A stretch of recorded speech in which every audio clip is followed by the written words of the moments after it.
অনেক মা বোনরাই জানতে চান যে শবে বরাতের নামাজ কত রাকাত, কিভাবে পড়ব, কি আমল করব আর কি দোয়া করতে হবে। এটি অনেক মা বোনরা না জানার কারণেই তারা অহরহ পাপ করে ফেলছে। অনেকেই আছেন জানেন না যে শবে বরাতের নামাজ কত রাকাত, কিভাবে পড়তে হয়, কি দোয়া পড়তে হবে এবং ও রাত্রে কি আমল করতে হবে। অনেকে এই বিষয়ে সঠিকভাবে সঠিক ধারণা না জানার কারণে অনেকে ভুল করে বসছেন। আজকের এই ভিডিওতে আলোচনা করব শবে বরাতের রাত্রে আমল, কত রাকাত নামাজ পড়বেন, কিভাবে পড়বেন এবং কি আমল করবেন। তাই বলছি, না টেনে সম্পূর্ণ ভিডিও দেখার অনুরোধ রইল।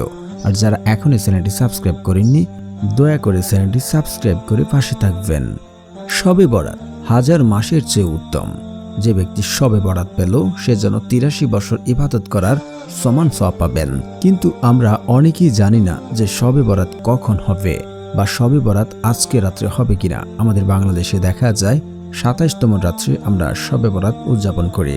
কিন্তু আল্লাহ রাসূল সাল্লাল্লাহু আলাইহি ওয়াসাল্লাম আমরা হাদিস থেকে জানতে পারি যে ২১, ২৩, ২৫, ২৭ এবং ২৯তম রাত্রি শবে বরাতের এর ভিতরে রয়েছে বলে তিনি উল্লেখ করেছেন, মানে বেজুর রাত্রি তালাশ করার জন্য।